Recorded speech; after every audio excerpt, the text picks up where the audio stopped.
Good morning, everyone. It's been another week, and so I have a bunch more projects that I worked on this week to share with you. I hope you've all had a great week and found some time for rest and relaxation and sewing, if that's one of your favorite things to do. Okay, let's just jump right in here. The first thing that I finished was this little penguin triangle treat pouch, is what Kimberbell is calling them. So another Kimberbell design. And this is from their most recent Bella box, which is a subscription box. And it was called Season of Gifting. And this was one of the bonus designs. They didn't include the materials for this guy in the box. They included the design in the digital embroidery files that you got. So I used my own scraps for this guy. And really all I needed to do this week was just hot glue the ribbon on the bottom to finish him up. And because there's batting and fabric, and then there's this glitter, and then there's more layers of fabric here, it ends up being really, really thick because they're fully lined. And so it was actually really tricky to sew this up. If any of you watching are doing this Bella box and having trouble, you're not the only ones. This, I ended up redoing it a couple of times and even gluing it to see if I could do that instead of sewing it. And I still end up needing to sew it. And anyway, I mean, I just did the best I could and then mostly covered it up with the ribbon as best I could because the bottom is just totally uneven. I watched the tutorial video that Kimberbell made and the lady didn't have any issues on her machine, but I found it really, really thick and really hard to get to. I had to go really, really slowly.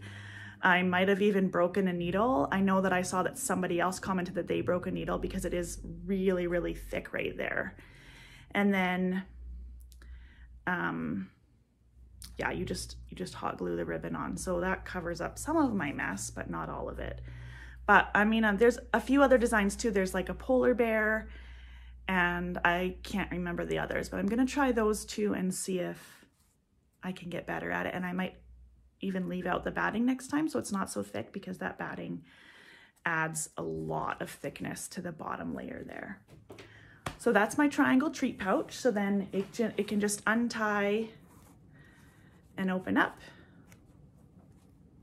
and you can just fill it with treats or a gift card or whatever, what have you. Okay, let's see. Next, I'm going to show you another thing that I just needed to do, just needed to spend a few minutes to finish it up. And this, I cheated a little bit, if you will. So this is another Kimberbell design. This is from the Oh So Delightful Quilt and Accessories book. So it's a book that comes with a CD that has all the designs on it. And then you could also buy an embellishment kit and a fabric kit. And I did buy those, but I haven't cracked those open yet. And the fabric is beautiful. It's the Kimberbell. I'll link it below. I'm not even gonna be able to remember what the fabric line is called. Oh, Vintage Flora. It's so gorgeous. I don't even want to cut it. You know, you get some fabrics like that you don't even want to cut into because they're just so beautiful. So I had a charm pack that I figured would be perfect for this because these you end up cutting to like a 4.5 by 4.5 inch background.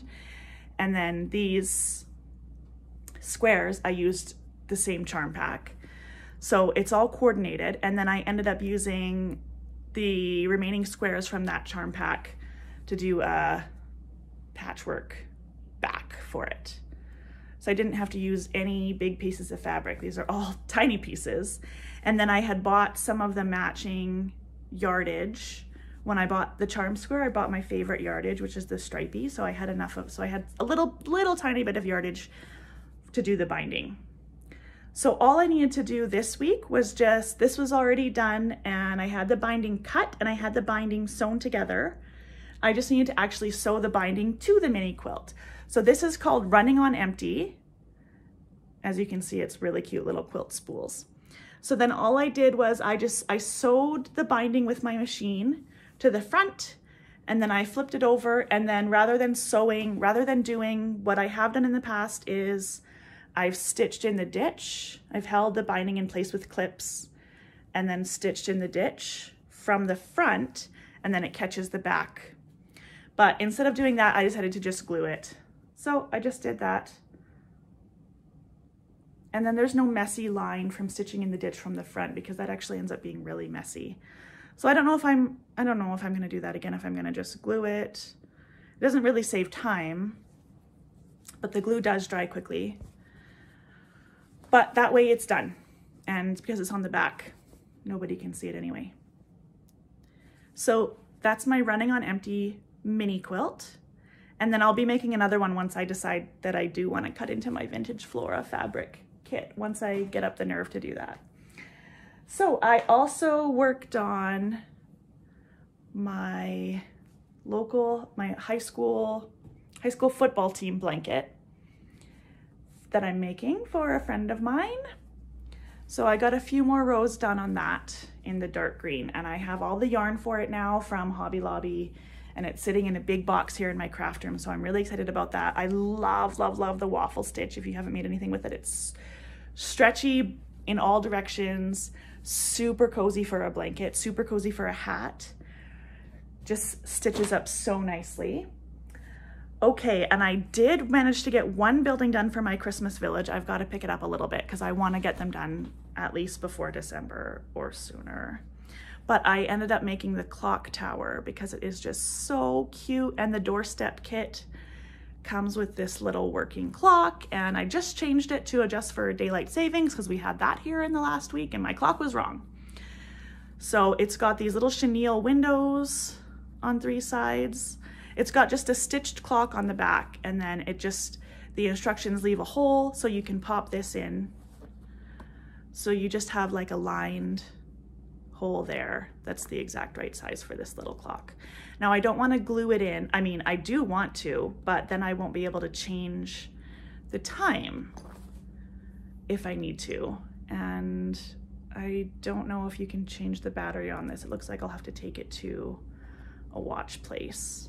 But if I glue it in, I wouldn't be able to change the battery or the time when there's daylight savings or if it gets off. So there's my little clock tower. So yeah, I'm just loving this little village. I've got some new lights to try for it, and my kids love it and they can just play with it, and I don't have to worry about them damaging it because it's just fabric. Although, woo!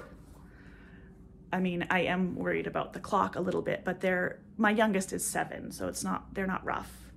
They're not rough on my stuff like a toddler would be. Okay, so a little Christmas village, and then I also, of course, worked on my Koalas quilt, which I will be working on most of the day today as well. I was able to get one more block done. My daughter picked which block she wanted me to do next, so we did the dark orange koala this week. And yeah, he's super cute. I'm still just working on my piecing, trying to get it exact, trying some different settings with my needle, trying different needles, trying different techniques for doing the diagonal piecing, the stitch and flip piecings. So hopefully I'm getting better. I'm not sure if I am or not, but that one's done. So now I have 2 blocks done. This one that I showed you last week, the dark peachy sort of color, and now the dark orange color. So there's those. And then the last thing I have, oh, not the last thing. I will try to insert a picture here. I did a whole bunch of around 30-ish hats for a local company called Home One that installs professional outdoor lighting on your home, and he had some rubber decals that he ordered from somewhere with his logo on them that he wanted sewn onto baseball caps. So I did that. I've got photo and B-roll of that. And then last of all, I mentioned last time that I would have a couple Halloween projects pop up here and there. So I've got this one that I started more than 2 years ago. This project is the reason I took the plunge and bought an embroidery machine, because I wanted to make this one so much. It's a bench pillow from Kimberbell called Twilight Boo-levard, and I'm obsessed with it. It's still not done. I just got it back maybe 2 weeks ago from my long armor. So they did a bunch of really, really great background quilting on it with their long arm machine. And then I was waiting for a new tool so that I could punch. It creates these little eyelets and then you punch holes.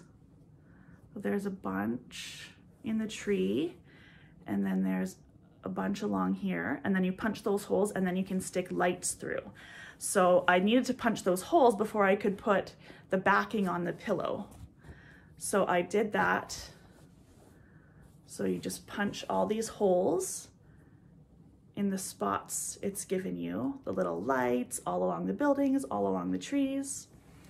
And what I was waiting for was this really, really cool tool that's called the Perfect Punch, I think, from OESD. And I couldn't find it in town. I had to order it on Amazon and then I had to wait for it. So I couldn't finish my pillow before Halloween, which is fine.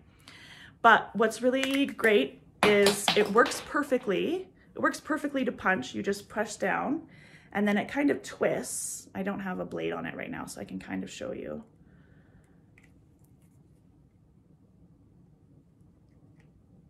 Is it twists as you punch down.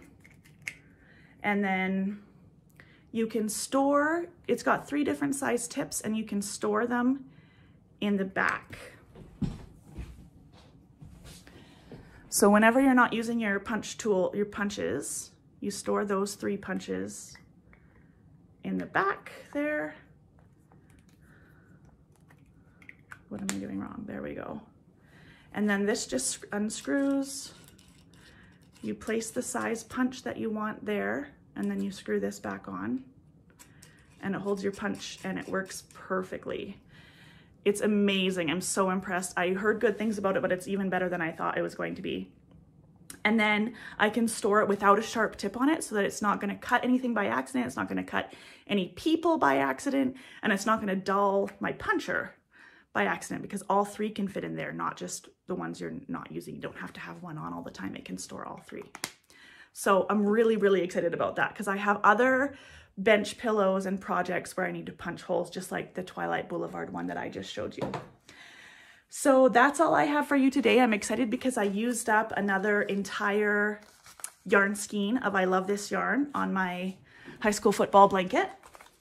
So that's really fun. I'm going to be working on the Koalas kit lots today, probably the whole day, because it's one of the days where we have our online virtual quilting classes where some people are in person and some people are online. So I'm going to be working on that lots. I moved all my background and leaf and tree pieces to over here. And then all my colored pieces are sorted into their bags by koala, by color. So I'm just gonna keep plugging away at that and see how that goes. So thanks so much for watching. Let me know what your favorite project was and what you'd like to see next week. And wish me luck, especially on my koalas quilt, because there's so many tiny pieces. I had to cut out 208 1.5 inch by 1.5 inch squares. So the quilt itself, it was 192 of these, and then another 16 for the pillow. But I did manage to find a Canadian place where I could buy more of the Manchester woven. So I got some more of like a really pretty turquoise color. So my pillow will be a turquoise koala. So that'll get here whenever it gets here. So I'll have that to do as well. And that's all. Hope you have a really great weekend. And don't forget to like and subscribe. Bye.